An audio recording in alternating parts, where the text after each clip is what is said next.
Assalamualaikum warahmatullahi wabarakatuh. Kita hari ini kita akan bahas tentang best practice regulasi impact analysis, atau bisa kita kenal biasanya analisis RIA. Jadi analisa kebijakan publik, analisa terkait dengan peraturan regulasi berarti. Nah, RIA ini fokusnya adalah pada analisis dampak regulasi kalau di dalam bahasa Indonesia.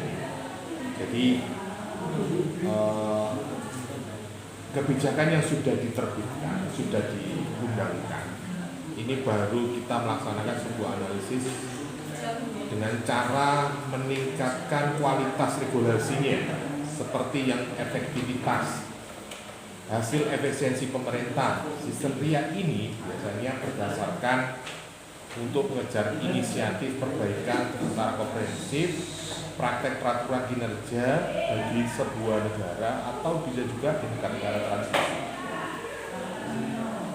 Jadi kalau kita bicara judul sebuah karya tulis penelitian atau kajian tentang analisis, efektivitas, efisiensi, itu biasanya muncul seperti itu dalam bentuk kajian analisisnya.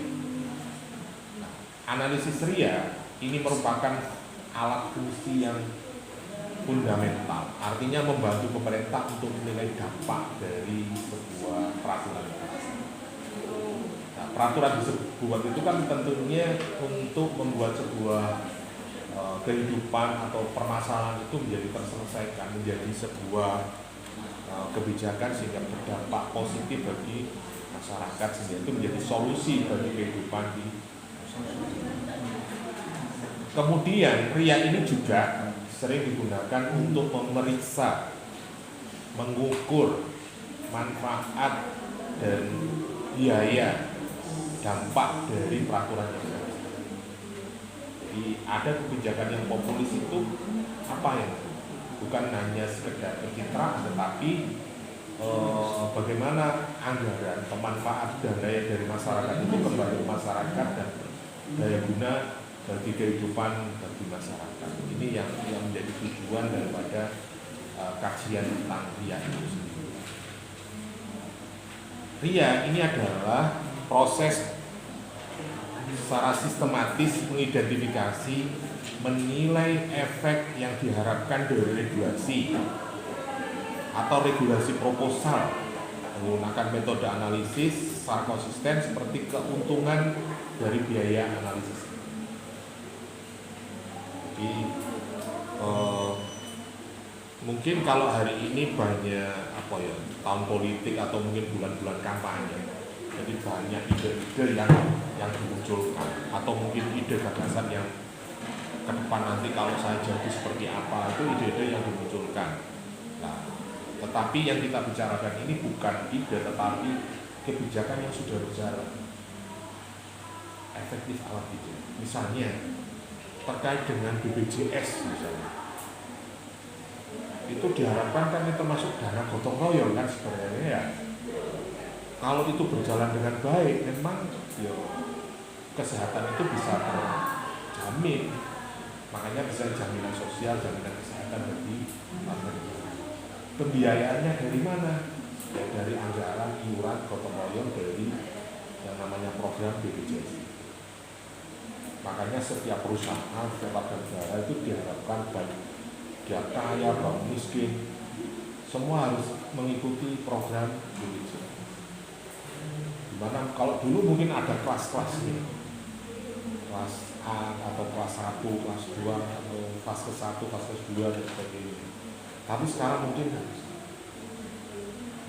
alhamdulillahnya mungkin dengan program ini, kalau dulu masyarakat berobat itu hanya sampai ke dokter umum, ke perawat, belum sampai ke dokter spesialis.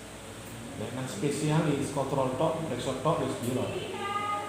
Nah sekarang dengan adanya program BPJS, semua penyakit pilek, kukulen, bawah semua ke spesialis, dokter spesialis, dokter khusus di bidang penyakit, bukan dokter umum. Nek dokter umum hanya sebagai perawatan seperti di rumah saya sebagainya. Tapi yang menentukan pemeriksaan dan sebagainya sudah spesialis dengan adanya program terkait dengan efektivitas pelayanan BPJS dan Mandiri itu persoalan lain. Tetapi paling tidak pemerintah sudah membuat sebuah program jaminan kesehatan dengan program BPJS. Nah, contoh kebijakan ini bisa kita analisis dengan metode RIA. Jadi RIA ini juga bisa membandingkan atau perbandingan yang didasarkan pada penentuan tujuan peraturan mendasari dan identifikasi mengintervensi kebijakan yang mampu. Ini sebuah alternatif kebijakan yang mampu mencapai sehingga metode yang sama atau menginformasikan para pembuat keputusan efektif, efisiensinya dan berbeda dengan mengaktifkan pilihan-pilihan yang paling efektif atau secara sistematis. Artinya misalnya Anda survei ke kantor BPJS, berapa persen penduduk Kabupaten Mojokerto itu mengikuti program BPJS? Wis masih gak tahu di tingkat desa Anda. Misalnya di desa Anda kepesertaan BPJS, apakah sudah seluruhnya masyarakat itu mengikuti program BPJS? Nah, ini Anda bisa melakukan sebuah penilaian atau evaluasi kebijakan tentang BPJS. Misalnya efektivitas program jaminan kesehatan bagi masyarakat, apakah benar? Surveinya seperti apa? Yo masih 30% Pak penduduk di desa kami yang BPJS. Kenapa itu bisa terjadi? Nah, ini bisa dievaluasi dari metode ini. Apakah karena sosialisasinya atau kepahaman masyarakatnya, atau masyarakat itu sehat kabeh. Tombone gak perlu pengobatan medis tapi non medis. Jadi nek loro adem panas cukup disowuh tok suara ya. Dukun Pak. Atau nek sakit itu gak perlu berobat ke rumah sakit, ke dukun pijet panas. Dukun pijet. Kerap Pak.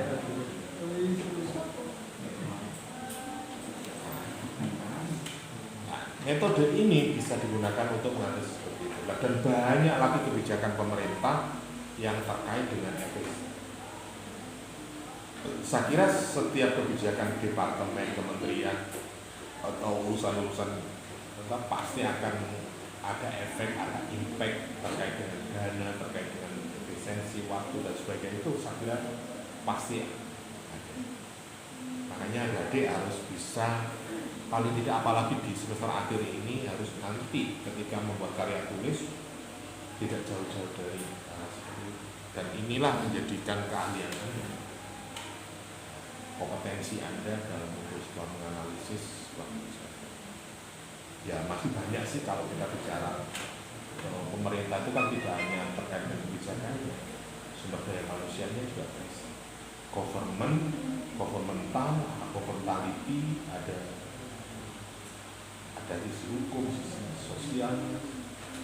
Tetapi kalau di bidang saya memang arahnya ke kebijakan pemerintah, kebijakan publik. Nanti kalau misalnya ada temanya itu mungkin larinya pembimbingan. Kalau urusan politik bisa juga ke Pak Rektor, bisa juga ke Pak Hasan. Kalau urusan sosiologi politik, sosiologi pemerintahan bisa juga Pak Hasan. Kekayaan dan pelaksanaan RIA ini harus mendukung proses pembuatan kebijakan dengan data-data empiris kontribusi. Artinya kalau kita bicara data empiris, berarti fakta di lapangan seperti apa? Misalnya, kenapa sih kepesertaan BPJS itu menjadi kecil atau belum banyak orang yang paham tentang itu? Itu mah opo masyarakat yang jadi sehat kabeh, opo memang masyarakat pengobatannya nggak perlu masuk ke rumah sakit.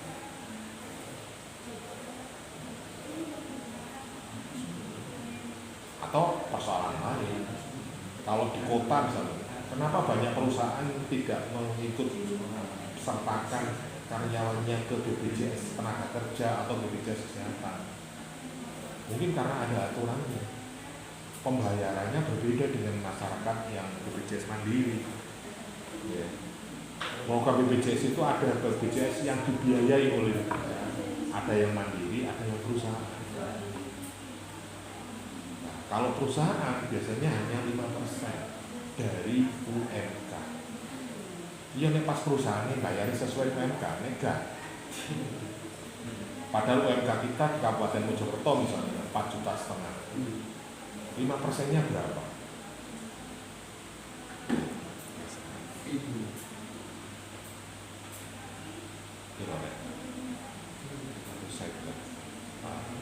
Ya hampir 200.000 per orang. Padahal gaji ini tak tentu, padahal gaji ini aslinya 2,5 juta. Lalu itu 2,5 juta di Joko 200.000 dari piro. Terus kok anggotanya piro? Keluarganya misalnya lebih dari 2 orang anak nambah bayar 1 lagi. Loh. Tapi dia bayar BPJS nih 500.000 kali 1.500 ya Allah. Padahal itu harus dibayar oleh perusahaan. Masa perusahaan belum merugi?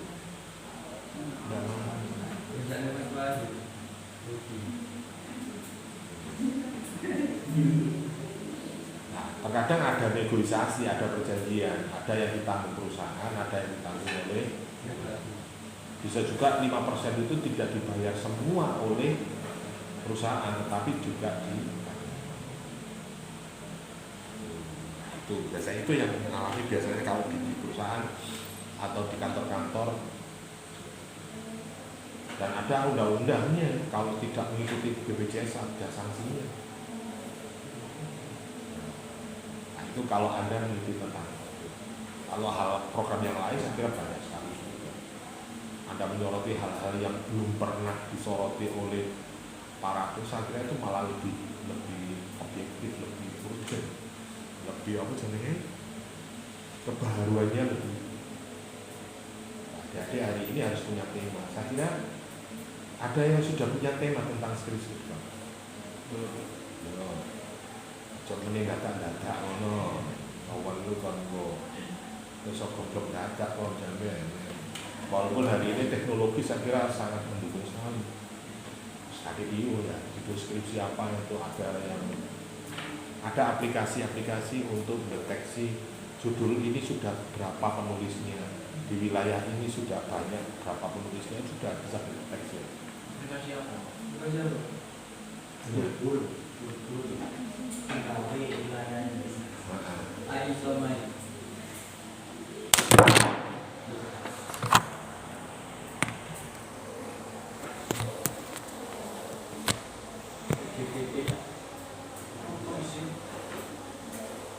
Jadi banyak aplikasi-aplikasi tentang itu ya. Ada apa itu? Misalnya ada over new research, ada Google Trend ya. Google Trend ini ada overview research Google Trends ini ada. Google Trends, tren penulisan sekarang apa? Jadi kamu buka jurusan apa, prodi apa, temanya apa, muncul di situ. Ada petanya. Kamu klik di situ muncul judulnya.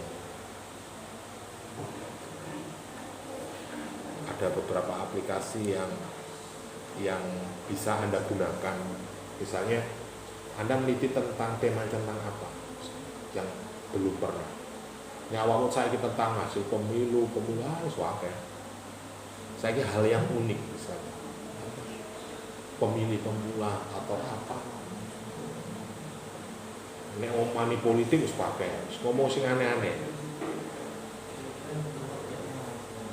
Aneh-aneh opo.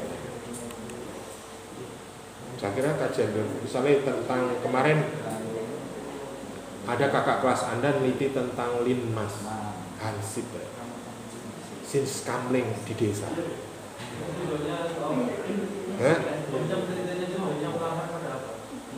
pada kebijakan pemerintah desa, pemerintah desa. Yo intinya di negeri kita ini kan di desa itu ada Siskamling. Nah, perannya seperti apa? Keberadaannya sekarang seperti apa? Perannya Hansip itu rata-rata paling nek wayahe pemilu pilkades ana digawe ngono tok Mas. Nah, itu menurut undang-undang pembinaannya ikut siapa misalnya? Pendanaannya bagaimana? Hansip ku seragame mosok tuku dhewe, adane banser ae. Ya nek banser ya karuan LSM, NGO, Ormas. Nah nek iku masuk struktur dalam kelembagaan pemerintahan walaupun tidak secara pasti tetapi itu kan termasuk perangkat. Anda bisa meneliti tentang apapun. BUMDes isu umum misalnya lagi banyak tren. Misalnya peran Mudin terhadap opo dan desa ya, apa jenis kaukesra atau meneliti tentang peran perangkat opo bisa Anda bisa tahu.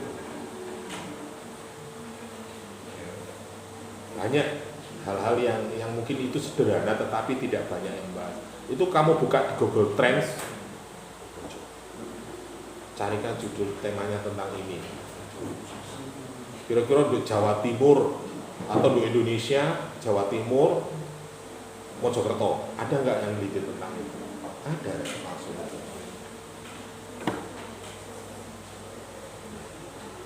Overview research ini juga bisa kamu gunakan untuk mencari temanya. Oke, kita kembali ke tema kita.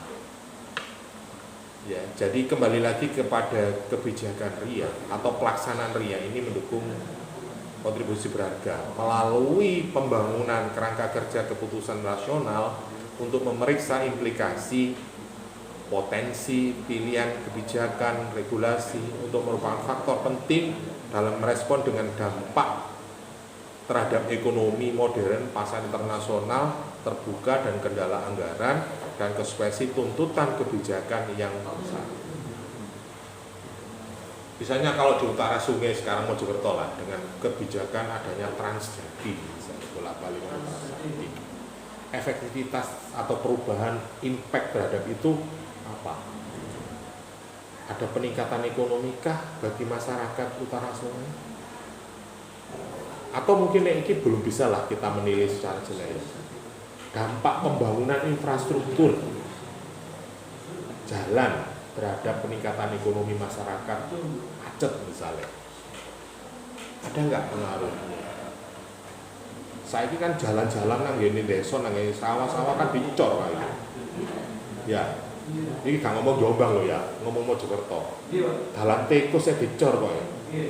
Yo gak dalan tikus, dalanan kuburan, dalanan gini. Mungkin dampak jual beli tanah tinggi, tapi bagaimana dengan produksi atau produktivitas masyarakat? Ini bisa Anda teliti. Jadi pengaruh pembangunan infrastruktur jalan terhadap peningkatan ekonomi masyarakat utara sungai misalnya, atau misal juga bisa wilayah Pacet misalnya. Nah, Pacet itu produktivitasnya apa? Wisata, sayur misalnya. Nah itu bisa meningkat enggak? Atau bisa juga menjadi hal yang buruk bagi masyarakat. Sawayane didol gitu ke mobil. Nah, gaya hidupnya meningkat. Sehingga peningkatan ekonominya tidak signifikan. Gaya hidupnya api, yo mobil-mobilan, gayanya meniti-meniti, tapi sawahnya tengah kayak tuku mobil ya, gaya hidup.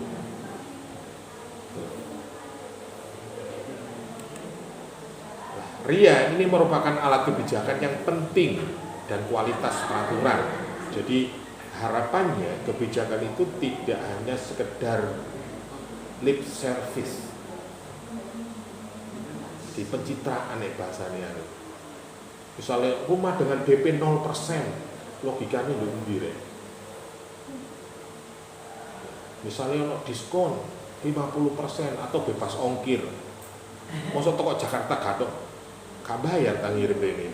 Minimal dari yang 1 juta. Minimal lah. Itu kan strategi bisnis saya. Atau bisa juga calon-calon kandidat, wah calon gubernur, bupati itu biar masyarakat, wah ini calon presiden. BBM gratis. Wow. Atau paling enggak kalau saya jadi presiden pendidikan gratis semua. Masuk. Wajib belajar. Tapi ini ono sing gak belajar, gak sekolah, penjara. Ya apa kon? Ono arek usia belajar, usia lu gak kuliah, gak belajar, Pak. Di difabel misalnya ono kan alasan, ada SLB, ada semua harus belajar. Pokok usia belajar harus belajar. Kalau enggak belajar di penjara. Ya. Atau pokoknya saya kalau jadi presiden satu program utama, infrastruktur siji oke, urusan berapa persen. Yang terpenting adalah pendidikan dan kesehatan. Ini harus gratis semua. Ono arek usia SMP kok wis nyambut gawe gak sekolah, penjara loh.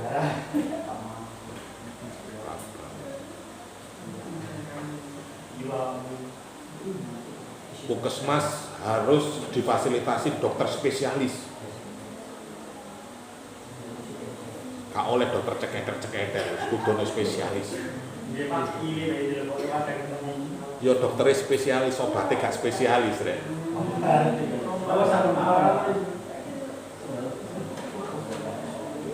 Tapi paling tidak pemeriksaannya,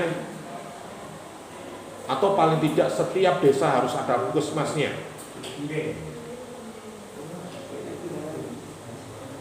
Ambulan harus siap. Kalau ngomong kesehatan pendidikan nomor 1.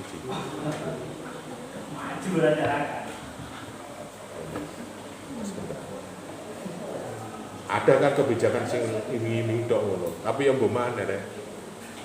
Atau Anda misalnya nanti, saya kalau jadi bupati, setiap desa saya kasih ambulan satu-satu. Dengan catatan menangan saya, kalau nggak menang tak tarik ambulannya ya. Ambulan senilai berapa? 300 juta. Nanti sak desa 300 juta. Menang no 100 desa wis pirang miliar bilane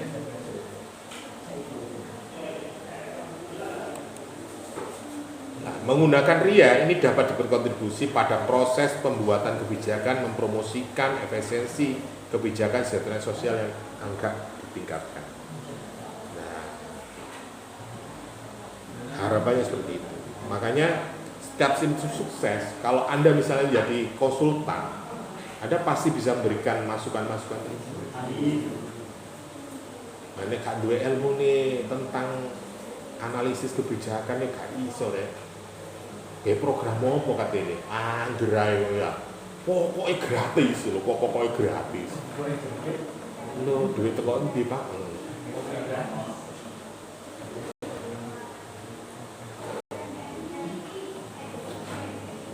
Kemudian literatur yang luas ini diproduksi mengandung implementasi tantangan yang akan hendak dihadapi. Jadi metode ini harapannya bisa memberikan literasi, memberikan rekomendasi, memberikan referensi bagi pengarah kebijakan. Makanya setiap kebijakan itu harus ada naskah akademiknya, harus ada risetnya. Nah ini anggar meletek, ya iso mana janjimu Pak, katanya,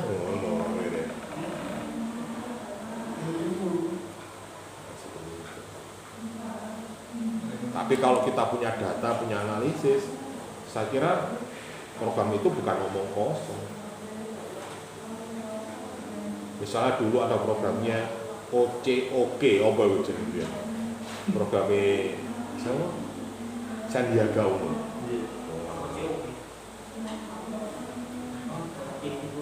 Apa itu? Program apa itu? RIA ini menarik perhatian negara-negara yang berkembang dan berkembang sebagai elemen kunci untuk memperbaiki pengambilan kebijakan skala global. Makanya setiap daerah-daerah yang berkembang, khususnya masyarakat yang butuh penanganan, butuh kebijakan secara besar, itu pasti ini jaga dasar. Nah, masyarakat yang wis maju ya gak patek dipikirno orang ini. Bahkan partisipasi masyarakat juga begitu rendah. cara minat ke negara ke negeri itu gak paten. Jadi seakan-akan kalau negara berkembang itu iso bangun dalan yang negara sing bangun kan swadayanya lemah. Sejak tahun 1974, penggunaan RIA ini telah menjadi meluas menjadi anggota OECD. Kalau sekarang itu yang lagi tren di desa-desa itu kan ada SDGs. Di model pendataan SDGs, ada program itu kan ada program besar yang mereka ada program sosial, ekonomi. Kalau dulu itu di P2KP itu diadopsi. Jadi ada lingkungan, sosial, ekonomi yang digerakkan. Bahkan sekarang P2KP bergeraknya hanya di lingkungan, kotaku, program kotaku. Jadi yang dibangun itu program kota kumuh. Berarti dia membangun infrastruktur bagaimana kota itu tidak kumuh. Jadi sing gang sempit, buang selokan itu sekarang menjadi terstruktur. Coba kami lihat Sopo Gang 6, Sopo Gang 5, banyak daerah-daerah yang mendapat program kotaku itu di Jombang juga ada. Iya.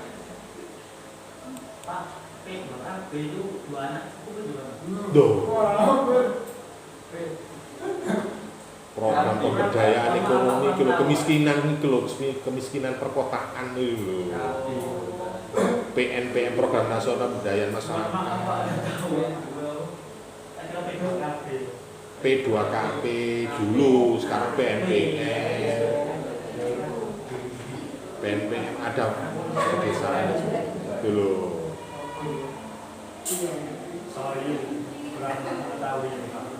Analisa dampak regulasi atau istilahnya RIA ini digunakan di semua departemen dalam pemerintah.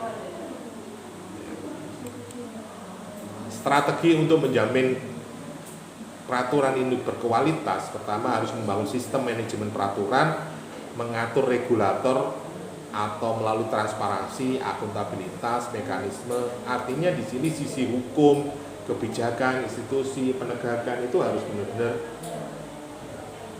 Artinya misalnya ngomong pelayanan terukur, orang mengajukan surat itu berapa jam harus ada waktunya. 10 menit Pak, daftar mosok mlebono identitas ini setengah jam deh. Sing suwe lak tanda tangan ini sih ya. Nek mlebono identitas ini 5 menit tak mari sih, titik-titik.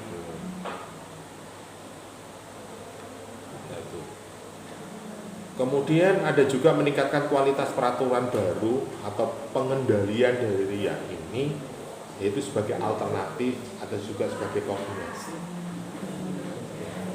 Bisa juga kualitas peraturan yang ada itu sebagai kontrol atau saham atau diregulasi updating, kodifikasi sebuah kebijakan. Ini adalah salah satu fungsi dari. Untuk mengambil itu maka ada sebuah